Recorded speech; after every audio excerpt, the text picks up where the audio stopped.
It's the afternoon of June 13th, 1900, and 37-year-old Thomas Cahill walks in the front door of 2702 North Spring Avenue, a modest home in a crowded neighborhood in St. Louis, Missouri. The house belongs to Cahill's father-in-law, John Casey, but Thomas has been living there with his wife, Mary, and their two daughters. Maybe it's the 7-year itch, but the marriage is strained. Thomas has been having trouble getting work as a Pullman conductor, hence moving in with his father-in-law, and he and Mary have been fighting a lot. In fact, Thomas packed up his stuff and moved out a few days ago, and Mary talked to a lawyer about getting a divorce. The lawyer advised her not to let Thomas come around anymore, but here he is. What happened over the next few minutes is a mystery, but we know it ended with John Casey shooting his son-in-law, getting his own ribs broken, and then both men being rushed to a hospital. The next day's newspaper quoted a doctor saying that Cahill wouldn't survive. The doctor had no idea that the future of American soccer was also on the line. Whoa, wait. We're doing a true crime podcast? I know, it was starting to sound that way, right? But the world probably doesn't need another true crime podcast. And some of you might be thinking we don't need another soccer podcast either. And look, if you want match recaps and transfer banter, you got plenty of options. But this is an American game. Soccer stories from American history, as told by an actual historian, me, and a Hollywood screenwriter, me. I'm Kirk Rudell, and I've loved helping make shows like Spin City, Will and Grace, and American Dad, but I've always been a soccer guy. And I'm Tom McCabe. I have a PhD in history. I've taught at Rutgers and Notre Dame, and have served as president of the Society for American Soccer History. And I'm also a soccer guy. We're old friends, one-time college teammates, and here's why we're doing this. We share a belief that, and this may shock you, the United States is a soccer country. Yeah, we are. And if you're an American soccer fan, that might sound weird. You may have internalized years of people from other parts of the world questioning how much you could possibly know about the game, even your right to love it. Because as far as they're concerned, soccer started here with Pelé, or at the 1994 World Cup. And how many times have you been told we don't even call it the right name? Durr, it's football, not soccer. But here's what you can tell them. Soccer, football, whatever you want to call it, was in the US before it was in Spain, or Italy, or Brazil, or Argentina. Seriously, way back in the 1860s, Scottish and English immigrants were coming to work in the thread mills of Kearney, New Jersey, and they brought the game with them. We told the Kearney story a few years ago in an award-winning documentary called Soccertown, USA, about the cradle of U.S. soccer, which was also the hometown of John Harkes, Tony Meola, and Tab Ramos, who starred together on the U.S. national team at the 90 and 94 World Cups. And the common theme is going to be that soccer is very much an American game, one that mirrors the highs and lows of the American story. It's city versus suburbs, east versus west, booms and busts, and waves of immigrants bringing their passion for the game with them. Yeah, like most American stories, it's an immigrant story. Anyway, we figured a good place to kick things off was the father of American soccer, Thomas Bullets Cahill. Welcome to An American Game.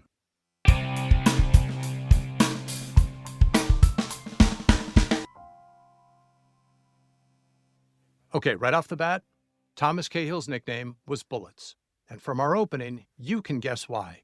But that story about him and his father-in-law, no one has heard that in almost 100 years. Thomas Cahill has been pretty much forgotten.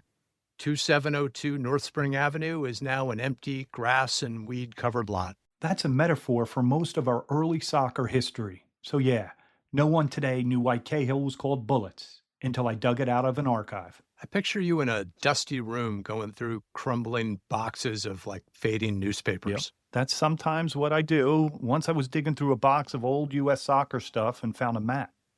That led me to a soccer trophy that had been lost for decades. Which is a story for our next episode. But sometimes a historian makes discoveries when those old newspapers are digitized. That's how I was able to fill in some of the blanks around Cahill. Stuff no one had known for decades. St. Louis newspapers had put a lot online, so I did a search for Cahill and got thousands of hits. I went through every one, cross-referencing them with ancestry records and marriage certificates, and stumbled on a headline from 1900. The shooting of Tommy Cahill. What the hell? So we decided to tell Cahill's story in 6 bullets, 6 moments that shaped Thomas Cahill and the early history of U.S. soccer. It's an homage to the revolver that almost killed him, and it gives you spots to pause. We are podcast consumers as well as producers. Bullet 1, the Kerry Patch. Thomas William Cahill was a Christmas present. Born in New York on Christmas Eve in 1863, his parents moved to St. Louis when he was 6, settling near a neighborhood called the Kerry Patch. It was named for those who had left Ireland's County Kerry during the Irish potato famine, which is the best guess why Thomas's relatives emigrated, back when his father was 11. So right off the bat, Thomas is first generation. His father grew up with an Irish accent. Keep that in mind as Thomas gets older and tries to build American soccer, a big part of which was shutting out immigrants. Okay, now the patch was rough, it was poor, and it was violent. Kerry Patch kids were said to be, quote, wild as deer. I gotta say, deer is not the first animal I would think of to describe out of control, maybe violent kids, but I don't know, maybe 19th century deer were built different. Just picture kids running around, needing some structure. And the Roman Catholic Church provided it, setting up schools and using soccer to tame and reward students. Clerics knew the game from back in the British Isles. It was part of their missionary work. So a network of parishes and schools formed teams. St. Teresa's and St. Leo's were 2 of the best sides in the country in the early 1900s. Thomas Cahill thrived in this era of muscular Christianity. He studied, played baseball, and became one of the top amateur runners in the country. He won the 5-mile Western Championship for the Missouri Athletic Club. There's a photo of him from this period, wearing track shorts and a shirt with his sleeves cut off, covered in medals. He is a muscular Christian. The dude is jacked, like a 19th century deer. No. More like a lean, compact runner, mustache, side part, little smile like he knows he's at the top of his game. But Cahill had a revelation in December 1884, the day after his 21st birthday. He saw his first soccer match. A local Scottish side, St. Louis Thistle, played the Western Football Association of Canada in front of over 1,500 people at Sportsman's Park, a nearby baseball ground. Cahill later said, "What I saw that day fascinated me so that I haven't been able to give up the sport since." We're going to do voices? After a few decades in Hollywood writers' rooms, I can tell you that all writers want to be actors. You ever act in one of your shows? I was actually an extra on Will and Grace in a big party scene, and I was terrible. Come on, how hard can that be? You're just standing there with a drink in your hand. You would think so, but the thing is in extras, you want to look like you belong in the scene without drawing any attention to yourself. And every time Sean Hayes or Megan Mullally would do something wacky, I would look at the person next to me and roll my eyes and shrug like, what are they doing? Or that was weird. Really just every dopey thing that extras are not supposed to do. Anyway, that match at Sportsman's Park was Cahill's soccer origin story, one he would tell many times over because he said it defined his life's mission to spread the gospel of soccer. But little did Cahill know, as he sat shivering on that winter day, that 16 years later, in a house just 3 blocks away, he'd have to survive a bullet. Bullet 2, the bullet. Okay, let's get Cahill walking into that house in 1900. He may have fallen for soccer in 1884, but he still needed a job, so he started working for the railroad. And that was a pretty traditional path to social mobility for Irish immigrants in the U.S. My great-grandfather worked on the railroad in Jersey City. He loved it more than anything, which was sweet unless you were his wife or my grandfather. When he died, my great-grandmother said, if he loved the damn railroad so much, why don't they bury him? But Cahill was still staying fit, running amateur track. In 1888, while he clerked in the Wabash Railway office, he was denied entry to a Thanksgiving race. You could take the boy out of the patch, but you couldn't keep him from ambushing the race official and beating the crap out of him. He also managed the Shamrocks, again, as a side hustle. It was said that he, quote, worked night and day to put a first-class team in the field. Tommy played in goal because he'd gotten a late start in the game, and the goal was where he put guys with no feet. And I can say that because Kirk and I are both old keepers. Tom was a 4-year starter, with me backing him up for 2 of them. And backing him up is generous. Bob Bradley was our coach, and I think my official position was guy warming Tommy up, then putting the balls back in the bag. I probably could have done that for Tommy Cahill, too. Tommy was a tough keeper, well, like us. When a rival came in on him, he would charge out hard, and when he received unfair treatment in the press, he'd go hard again. He'd actually show up at the newspaper office, right? Yeah, he'd barge right in and confront the reporter. Pretty clear behavior pattern developing. Anyway, he was doing all this while spending weeks at a time away as a conductor. Now, if you're asking, did that leave him much time to be a husband and father? The answer is very obviously no. The Shamrocks won titles, but by late 1899, Cahill had to sell the club and its assets.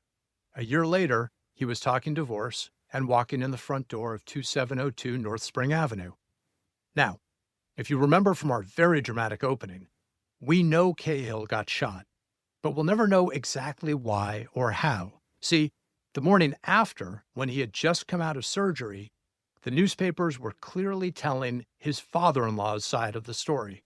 In the St. Louis Republic, John Casey said that Cahill showed up to try to win Mary back and spoke in a threatening manner to his wife. Casey was on the second floor and called down, ordering his son-in-law out of the house. Instead of leaving, Cahill went upstairs and became engaged in a heated quarrel with the old man. A scuffle ensued, in which Casey was being worsted. He freed himself and drew his revolver, he says, to frighten Cahill. Cahill attempted to get possession of the weapon, and in the struggle, it was discharged. After he was shot, he dragged his father-in-law to the stairs and threw him down, then fell unconscious to the floor. Casey had 2 ribs broken in the fall.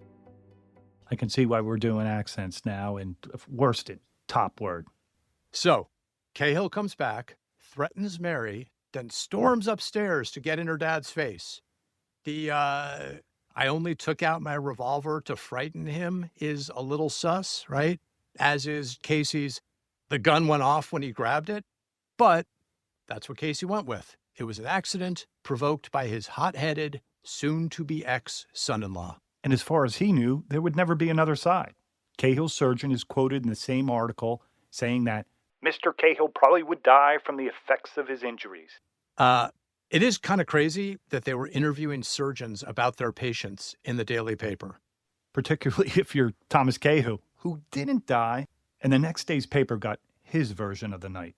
Wednesday, I heard that the Simmons Hardware Company had secured a warrant for the arrest of one of their clerks who had stolen a lot of pocket knives. I remembered that this boy had given me a knife and that it was at my old home. The thing worried me, and fearing it might get me in trouble, I determined to get the knife and return it to the Simmons Company. I sent a note over to my wife asking her to get the knife, and her reply was that she wanted nothing more to do with me. I went over to the house to talk the matter over with her. On my arrival there, and before I had a chance to see her quietly, Casey drew a revolver and shot me. Now, honestly, that story sounds like BS. He only went over because he was worried about being in possession of a possibly stolen knife? And if Casey shot him before he'd even had a chance to see Mary, how did he end up at the top of the stairs with the old man and the gun? Right, because if he didn't fall down the stairs, then how did Casey get his ribs broken? But we're not doing true crime, much as I now get how fun that is.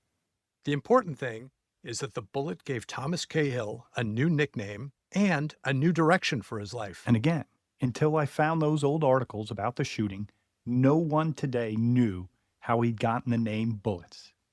In his book, Distant Corners, David Vangeren had a chapter on Cahill, which he even titled Bullets. But he didn't even know the story. What about Cahill's family? Nope. Spoke to a relative a year ago, and he said that they just figured he was a tough old bastard. But the real story was just that the nickname was incredibly literal. He was almost killed by a bullet, so let's call him Bullets, which would, I don't know, be like saying Jeremy Snowplow Renner. Oof, that's too soon. Tommy would spend 2 months in the hospital, and when he walked out, he'd lost his job, his marriage, and when Mary won a custody battle, his 2 daughters. This was, you could say, a crossroads. He could have ended up like so many others, lost in the churn of industrial America, but instead he decided to throw himself into the game of soccer. His life had burned to the ground, but Bullets Cahill rose from the ashes. A.G. Spalding and Brothers, a national sporting goods chain, had opened a branch in St. Louis, and Cahill got a job there as a salesman. He also promoted baseball and soccer, setting up a semi-pro league with Winton Barker, president of a jewelry wholesaler, in 1903. The duo then made plans for a tour that would change U.S. soccer. All of it, Bullets told people, he had dreamed up while recovering on his hospital cot.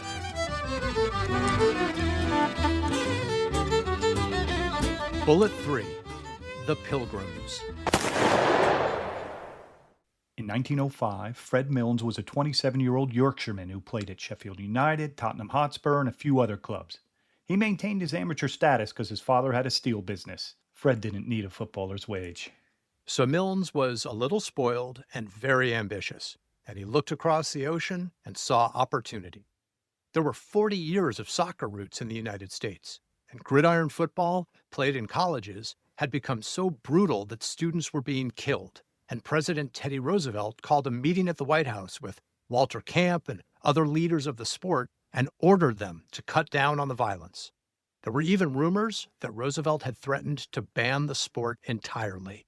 Milnes put together a team he called Pilgrims Football Club.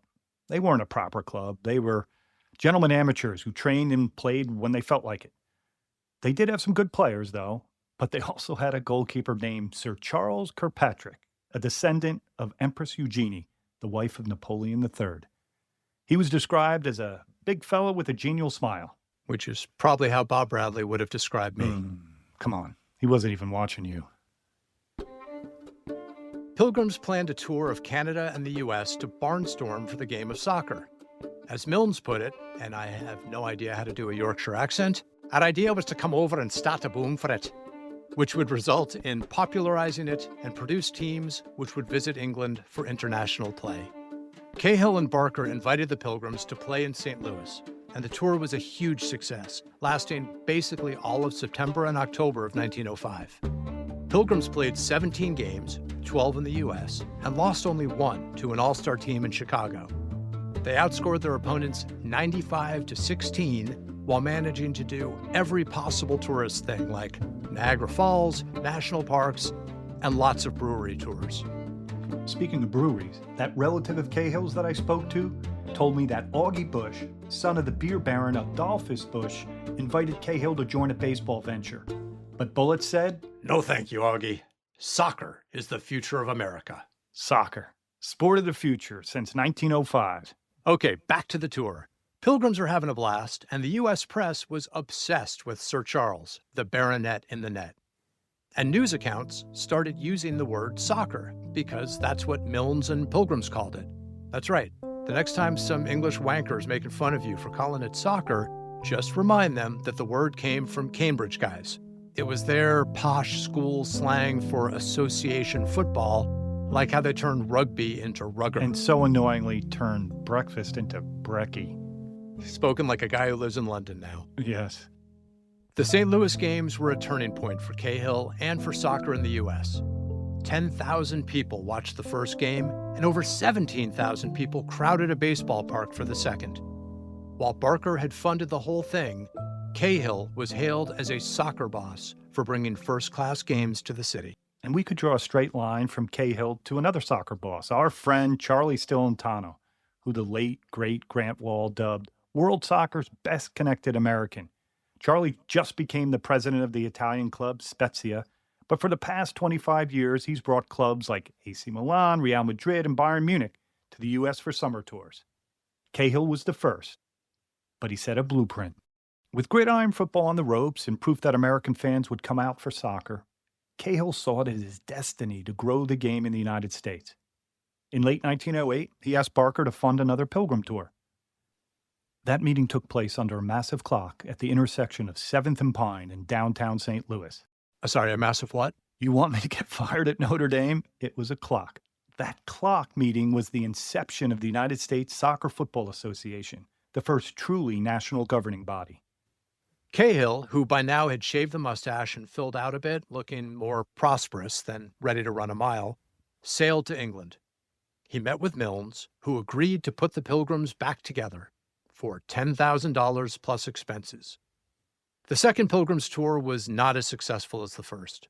The excitement of watching a touring team had worn off. The more famous Corinthians FC had just done their own swing through the U.S., and the Pilgrims had no problem winning their games or eating and drinking their way across the country.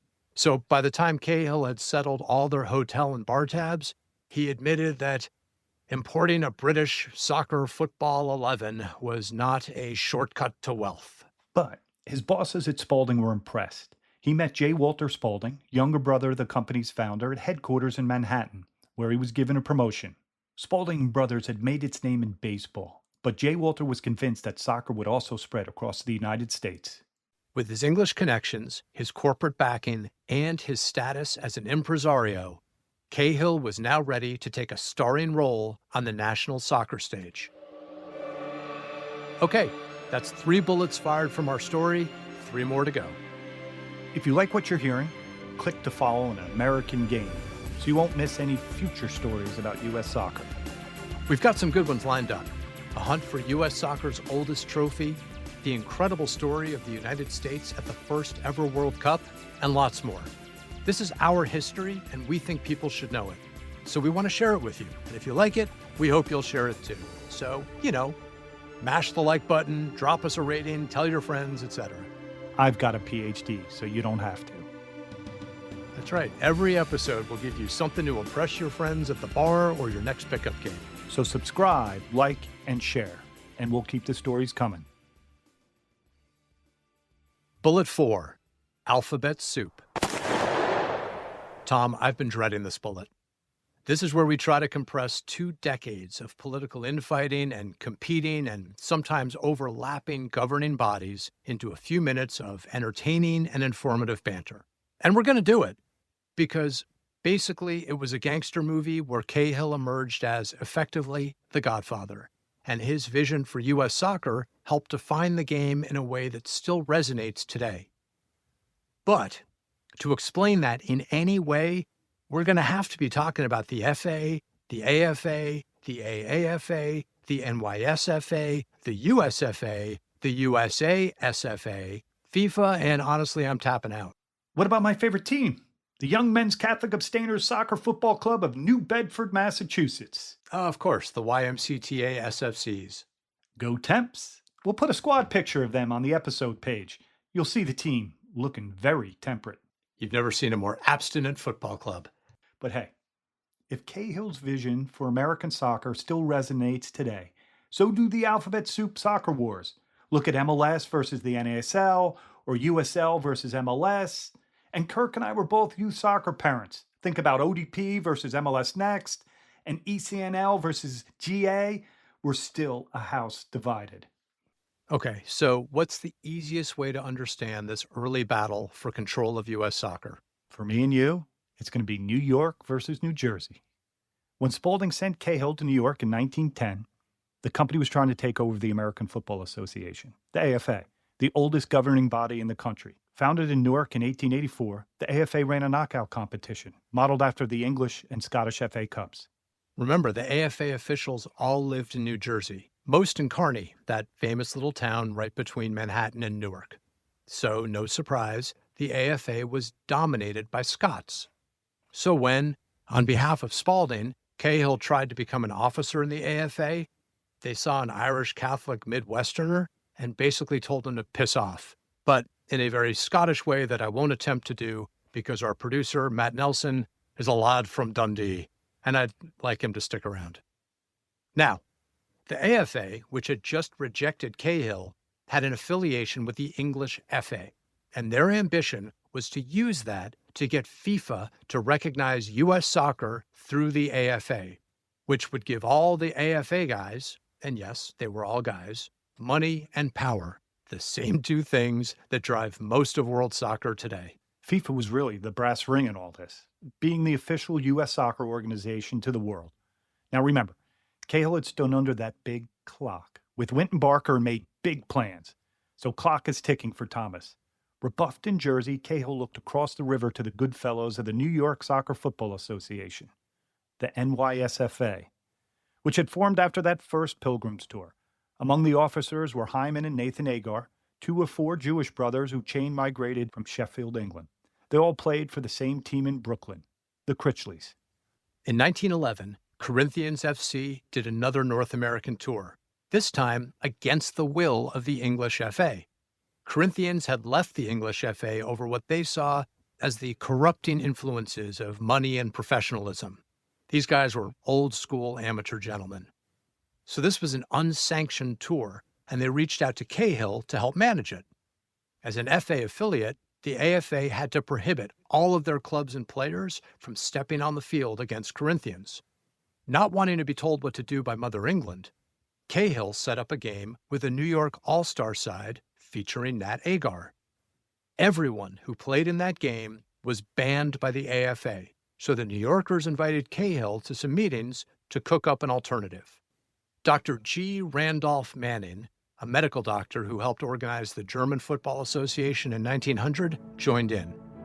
The result of those meetings was a rebrand of the NYSFA to the American Amateur Football Association, or the AAFA. They wanted to speak for the amateur game nationally, while the AFA could focus on the pros. Cahill hyped the AAFA wherever he went. It was newer and cooler and more cosmopolitan than the AFA. It had Catholics, Jews, and Protestants, as well as English, Irish, and American influences. And, for Cahill's purposes, it could also apply for FIFA membership. I mean, this historian is so proud. That was a mouthful, but you got through it. Well done. So now the United States had two soccer associations, the AFA and the AAFA, but FIFA could only recognize one. And whoever FIFA chose would boom, while the other would bust. Seeing the stakes, Spaulding told Cahill to, quote, take care of soccer matters for the firm throughout the entire United States. Cahill also offered to represent the AAFA at the 1912 FIFA Congress in Stockholm, Sweden, which was taking place during the Summer Olympics. Basically, he'd make the case for why FIFA should choose them. In front of FIFA, Cahill spoke for the AAFA, and he apparently won over all the continental folks that knew Dr. Manning from his old German football days. But the AFA was represented by Frederick Wall, an Englishman who was the head of the FA. It was a tense couple days, and in the end, FIFA punted. They told the AFA and the AAFA to go home and resolve the New York-New Jersey turf war. No recognition without harmony was the decree. This was going to be tough because it meant some kind of merger, and there was a lot of bad blood by this point. Towards the end of 1912, the AFA actually said, forget it, and backed out of negotiations. But one last bit of alphabet soup stepped in to save the day. The AAAP, the Allied American Association of Philadelphia, came in behind the AFA, flipping the balance of power and bringing the AFA back to the table. Soccer folks from Philly put up half the money for a soccer congress in New York City in April 1913. This was a time for conciliation, so Bullets Cahill sat it out. He said he wasn't much for peace committees. The AFA agreed to become an affiliate member of a new national body, the United States Football Association, or USFA. Manning became its first president, and Cahill swept back in to serve as secretary, which was actually what he wanted because the secretary was the driving force behind the day-to-day operations. The man who started the century on the wrong side of a gun now had his finger on the trigger of American soccer. Bullet 5, Scandinavia. Let's just take a beat to say that again, American soccer. That was Cahill's dream. I know we said the word soccer came from England, and it did, but football was still the preferred term over there, and gridiron football was popular here. So everywhere he went, Cahill insisted that his game be called soccer. Unfortunately, for a lot of Americans, soccer was a game of immigrants, factory workers, and the urban poor. Baseball was more popular, the national pastime, even though all those factories also had baseball teams, and its superstars were also sons of immigrants. Yeah, this stuff drives me crazy. Baseball got a pass as the real American game, but One of its biggest stars was Honus Wagner, the guy with the most valuable baseball card of all time, except his real name was Johannes Wagner. His parents had come from Germany to Pennsylvania coal country. Or Wee Willie Keeler, who was born William O'Kelleher Jr. His father came over from Cork, Ireland, and Willie Americanized his name when he left the factory teams around Brooklyn and started playing semi-pro ball. Oh, Wee Willie, hey, but it doesn't get any more American than Babe Ruth, right? The Babe used to have dinners with Lou Gehrig at Gehrig's parents' house so they could all speak German together. Oh, one more. Giuseppe Paolo DiMaggio, Joe, was the 8th of 9 children born to Sicilian immigrants, but he grew up to be the Yankee Clipper and marry Marilyn Monroe. And I'm not shaming any of those guys. We are a nation of immigrants. It's just nuts that playing baseball made you all-American, but soccer made you an outsider. So, fair or not, baseball assimilated its players, soccer didn't, and Cahill wanted to change that. He'd already fathered a national governing body. He was trying to develop professional leagues, but he really wanted to bring a U.S. national team to the Olympics. He'd seen the power of that in 1912 in Stockholm. Cahill understood what we'd later see in 1994 with the U.S. men and many times with the U.S. women. A good national team, or in the women's case, a great one, can get even casual fans into the sport. Problem for Cahill? Those next Olympics he wanted to play in were scheduled in Berlin in 1916. Any historian can tell you that the bullets that killed Archduke Franz Ferdinand changed world history. Bullets Ferdinand, that's what I call him. I can tell you that they also changed U.S. soccer history. And once again, bullets changed the life of Thomas Cahill. With the Olympics canceled and European football drastically curtailed, Cahill accepted an invitation to take a squad to Norway and Sweden for the first official matches in U.S. national team history. There was no time to stage tryouts, so Cahill and other soccer men picked the side. 5 players each from New Jersey and Pennsylvania, 2 from New York, and 1 each from Massachusetts and Missouri, with Thomas Cahill as team manager. File this one away. No one from Chicago was picked. This would come back to haunt Cahill in a later bullet. On July 26, 1916, the first true U.S. national team boarded the SS Frederick VIII in Hoboken, New Jersey. Cahill had said goodbye to Mary and their daughters. At some point, the family had reconciled, which is hard to believe given the fact that Mary's dad had once tried to murder her husband, but the heart wants what it wants. Every man in the American traveling party had red, white, and blue ribbons and a soccer ball pinned to his lapel. Cahill wore a 3-piece suit and a flat cap and smoked his trademark cigar. The group sang songs as the steamship pulled away, but this was a dangerous journey. German submarines were terrorizing neutral ships in open water. The Lusitania had been sunk a year before. The group elected Thomas Swords of Fall River captain during their first day at sea. Each day began with a team walk on deck at 6:30 a.m. After breakfast, they did calisthenics, jumped rope, boxed, and played tennis. They didn't play soccer. They'd only brought 3 balls and didn't want to risk losing one overboard. In the tour's first match, the Americans tied a club team, Stockholm Trigana Football Club, or Tiger Football Club, at the Olympic Stadium. King Gustav V watched from the royal box and granted Cahill an audience at halftime. Tommy had come a long way from the Kerry patch. Yeah, wild deer don't make it to the royal box much, do they? The king complimented the Americans for their daring and enterprise in sending a team abroad during wartime. On August 20th, 1916, in the first full international in U.S. soccer history, the U.S. faced Sweden. A light mist fell on the players and 17,000 fans. Harry Cooper of Kearney tallied the decisive goal in a 3-2 victory. George Tintle from neighboring Harrison guarded the American goal, and another Kearney guy, Rabbit Hemmingsley, led the line as the U.S. center forward. As John Harkes, Tony Meola, and Tab Ramos could tell you, it wouldn't be the last time 3 guys from Soccer Town would play together on a U.S. national team. The team also played a few baseball exhibitions because it's Cahill and Spalding, so why not? Then they traveled to Gothenburg. After beating a local team, the U.S. squad was walking to its cars for the trip back to the hotel when they were attacked by local thugs. Yeah, those famously violent Swedes. Well, it was the same crew that attacked Man City and Glasgow Celtic when they'd come through town. But now they were throwing rocks at the team, and one guy tried to grab the American flag. Thomas Cahill got his hands on it first and wouldn't let go, so the Swedes spat on the flag and Cahill. I think we know by now that you don't spit on bullets. Cahill beat the guy with his cane and had to be stopped by police with drawn swords. That flag was one of the mementos that Cahill brought home. The second international took place at Frogner Stadium in Oslo, and the U.S. escaped with what was actually a pretty impressive 1-1 draw against Norway. They lost 2 guys to injury, and subs weren't allowed, so they finished the match with only 9 men. Frogner Stadium's still there. I walked it last fall before I visited Bob and Michael Bradley when they were coaching at Staubach. There was a youth tournament going on.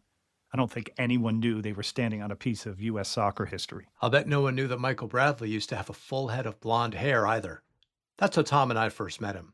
Bob was our coach when we played at Princeton, and since we were both keepers, 3-year-old Michael would come over and warm us up. Even then, he had better feet than either of us, or me anyway. You could tell the kid was special. He was mischievous, too. He once stole a golf cart and drove it into a fence. Okay, back to 1916. After 3 months abroad, the U.S. national team arrived back at the pier in Hoboken on September 19th. Tom Cahill had a sack full of trophies, and he met with reporters to tell them stories of the tour that had, literally and figuratively, carried the flag for American soccer. His mission now was to get the U.S. ready to be a soccer nation when the war ended. Bullet 6, stabbed in the back. This bullet isn't going to take us to the end of Cahill's life, but rather to the end of his time at the top of the U.S. soccer pyramid, which, in a nice bit of symmetry, will involve another knife. But first, let's stay in the Great War for a minute. We just said that Thomas Cahill was getting the U.S. ready to be a soccer nation when the war ended, but why was he so confident that could happen? Basically, Cahill believed that the American Civil War had been responsible for the spread of baseball, and he saw the same silver lining, we could say, in the war in Europe. For example, drill instructors were using soccer to prepare American troops to go over there, over there, over there, over there. They needed to build up speed, stamina, and teamwork. And when doughboys deployed, they fought alongside football-mad Europeans. Through the banter and kickabouts, a lot of U.S. soldiers fell in love with the game. And, of course, others brought their love of the game with them and shared it with their new comrades from other parts of the country. Half of the 14 men who represented the U.S. national team in those international matches served in Europe. They all played for regimental teams during the war. So did John Palfreyman of Jersey AC in Jersey City. Somewhere in France, John tried to capture an abandoned trench when a machine gun shot his arm off. He picked his severed limb up, tucked it under his good arm, and walked over 2 miles to a field hospital. A newspaper credited his bravery and stamina to, quote, training received on local football fields. That's Jersey strong. Meanwhile, back home, work teams flush with money from supplying the war effort stocked their squads with the best players available. Bethlehem Steel became a national power, winning over 150 matches and losing only 7 between 1914 and 1919. They also won a string of AFA and National Challenge Cups. At the same time, and this is significant, immigrants were pressured to deny their roots and pledge allegiance to American customs, culture, and language. There was a national campaign that pushed for 100% Americanism. That worked for Thomas Cahill. In June 1918, the U.S. Football Association barred, quote, aliens, unquote, from holding office. Its constitution mandated that, quote, officers shall be citizens of the United States, unquote. In the months after the war ended, Cahill wrote about his post-war plans. The time has come for those of us charged with furthering the sport to look forward, to thoroughly Americanize the game so that the American-born player will take to it readily. The summer after the war ended, Cahill took a St. Louis All-Star team to Scandinavia, this time meeting the King of Norway. By the spring of 1921, he was ready to leave the USFA and launch a professional league, called, naturally, the American Soccer League. It was a circuit of clubs along the eastern seaboard. The ASL was part of the Cahill Soccer Project. It was also part of the Cahill Get Paid Project. Thomas always bragged or perhaps complained that he didn't make any extra money working for U.S. Soccer. He just did it as a patriot, for the love of the game, as part of his paycheck from Spalding. But running a league could mean serious money. After he delivered his last report as secretary, the USFA gave him a $2,000 stipend for his service to the organization since its founding in 1913. That would be about $40,000 today. And not saying he didn't earn it, and it's not Don Garber money, but it's a pretty good payout for a guy who always bragged that he hadn't been paid by U.S. Soccer. But wait till you hear about the guy who stepped in for Cahill, James Schofield. In November 1921, 6 months after taking over as secretary, Schofield went on a massive bender and disappeared, with $1,200 from the USFA cash box. His wife Ruth started a hunt for him. The newspapers picked up the story, and someone realized he was the same guy who'd abandoned a different wife and 4 kids in Massachusetts a few years before. He'd been arrested for that and begged the court for a second chance, which he'd gotten. And now he'd gone and done it again. Ruth looked for him for 2.5 years, running down rumors that he'd been spotted all over the place, even in Mexico, until they finally found him in Greensboro, South Carolina, working as an accountant and living under his middle name. Oh, and he'd remarried, of course. Anyway, long before Schofield went to jail for bigamy, the USFA had begged Cahill to come back and clean things up, which he did while still running the ASL. But it wasn't smooth sailing at the USFA. Even as secretary, Cahill was used to making the calls, and he often clashed with the USFA president, Peter Peel, an immigrant from Dublin, Ireland. Couple reasons for the clash. One, we had the American versus the immigrant. This era wasn't just the Roaring '20s. Historians also called it the Tribal '20s due to the widespread racist and anti-immigrant feelings of the time. Which is so weird because, remember, Cahill's own father had come over from Ireland. And yet Cahill spent his life pulling up the ladder and trying to shut out anyone who'd come over later, which is, let's face it, part of the larger American immigration story. For sure. But also in the mix here was St. Louis versus Chicago. Peel had come to Chicago for the World's Fair in 1893 and stayed. But during the 1890s, Chicago engineers were also working on a way to save the city from the raw sewage that flowed from their sewers into the Chicago River and then straight into Lake Michigan, where they got their drinking water. The city had suffered decades of outbreaks of typhoid and cholera, which got worse as Chicago got bigger. But an engineer named Sylvester Chesbrough had figured out a way to divert the Chicago River so that instead of flowing into Lake Michigan, it would empty into the Mississippi River and head down towards St. Louis. The massive project was completed in 1900, after which the message from Chicago to St. Louis was literally, eat our shit. So, it may have been inevitable that Cahill and Peel would clash. But on top of that, remember how no Chicago players had been chosen for the 1916 national team? Well, Peel had recommended a few, and he remembered who had shut him out. It all came to a head at a meeting a few weeks before the 1924 Olympic Games in Paris, where Cahill planned to manage with Peel as his deputy. David Vangerin quotes what Cahill told a friend afterwards. Peel began his abuse at the beginning of our committee meeting, and after the meeting adjourned, loudly declared he could take care of me mentally or physically at any time. As luck would have it, I had my pocket knife in my hand, which is probably why Peel chose that moment, cutting a plug of tobacco. I could not let such a challenge pass, and I advanced in his direction, putting the knife away and taking off my glasses. If he had made good on his challenge, there would have been a lovely row. But the 2 others present intervened, and I left the room. The best evidence they could bring out in the commission meeting was that in no time was I within 5 feet of Peel, but he declared I had assaulted him with a knife. He had that story printed in a friendly newspaper in Chicago and telegraphed from there around the country. Naturally, it did me tremendous harm. I mean, I'm with Tommy. If I see something going down, I'm going to take my glasses off first. But as luck would have it, I had a pocket knife in my hand. Sounds like the same playbook from 1900, right? It's never Cahill's fault. Yeah, again, it's like, officer, I only went to my wife's house to look for a maybe stolen knife, and then the guy just started shooting at me. Exactly.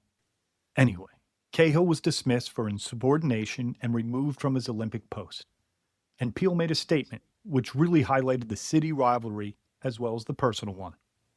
The recent actions of the ex-secretary at St. Louis, when he showed his true colors, were a culmination of many such acts to which national officers were subjected to by Cahill in the past. The removal of Cahill marks the end of his tyrannical reign, and soccer fans and followers will undoubtedly relish his relegation to the scrap heap. I thought he was from Dublin. That sounds a bit Belfast. Yeah, I watched the show Say Nothing about the IRA in the 70s, and it's mostly Jerry Adams going, "Oh, dollars with your red hair." And there goes our Northern Irish audience. Thank you.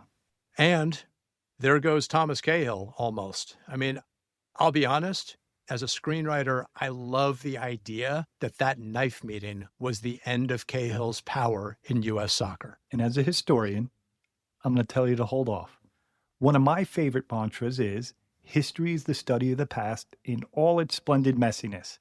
I know you like your narrative, Kirk, but sometimes you have to accept the mess.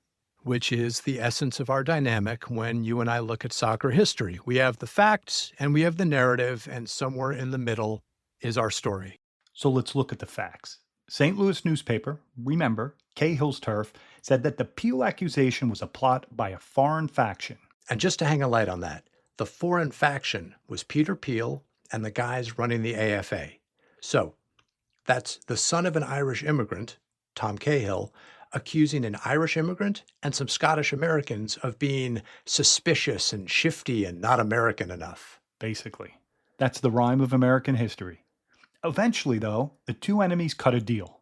Cahill apologized and got another honorarium. For the next few years, he was in and out of the USFA while working full-time on the ASL, where he'd have even more political scraps until the Great Depression rocked the whole league. It's that pattern again, right? The Kerry patch chip on his shoulder giving him the drive to build things and also the anger to blow them up.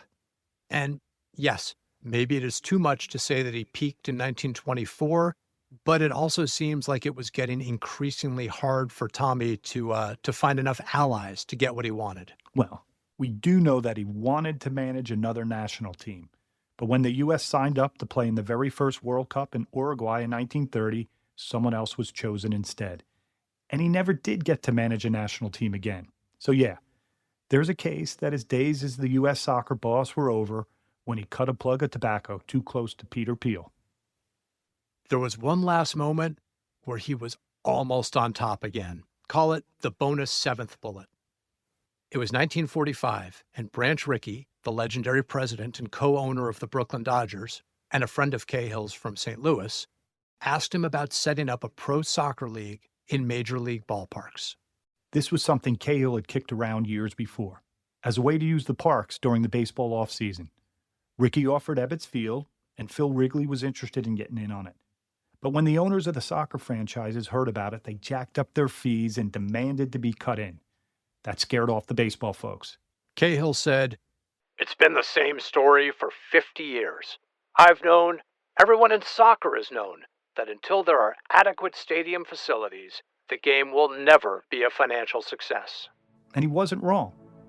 Thomas William Cahill died before the era of the soccer-specific stadium. But he did live long enough to be vindicated about something else. In 1922, at maybe the height of his power, Cahill had boasted that he could put together an American 11 that could compete with anyone in England. The response from England? He was laughed at, even by his old friend Fred Mills.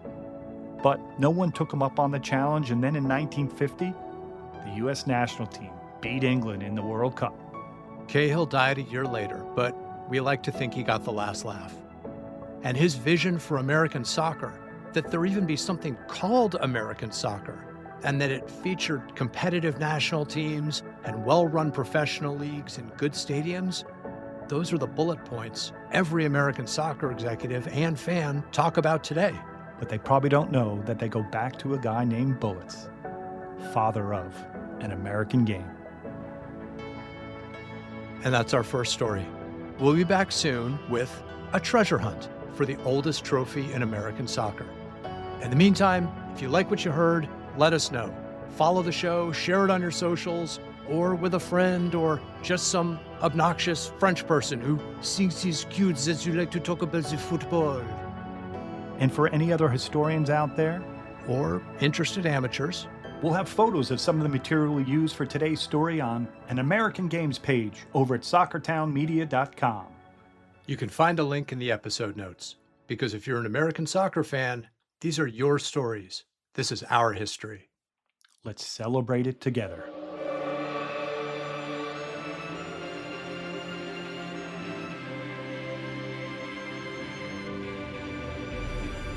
This episode of An American Game is a production of Soccertown Media and was written by me, Kirk Rudell. And me, Tom McCabe. If you want to hear more of my thoughts on soccer, Hollywood, or whatever I happen to be annoyed by, you can find me on Blue Sky at rudell@bsky.com. As for me, Kirk will have me in the archives digging up the next story, and on the Soccertown Media Instagram. An American Game is a team effort. Our supervising producer and editor is Matthew Nelson. Our videos are produced by Larry Garrity. Our theme music was composed by our old friend and former teammate, Patrick White. Special thanks to the Society for American Soccer History. And thank you for listening. That makes you part of the team. If you like what you heard, please subscribe, rate, review, tell your friends. We'll see you next week. Come on, Hollywood. Who would play Cahill in the movie? Who would I cast as Thomas Cahill? Stephen Graham, who is amazing. Adolescence, Thousand Blows, a million other things. But he would get you that Cahill, charming, pugnacious. He'll throw his arm around you with a cigar clamped in his mouth. And also, he'll beat the crap out of you if you get in his way. So, love that guy. He would be my pick. It was me. I'd obviously choose Daniel Day-Lewis. My left foot. Yeah, we know who he is.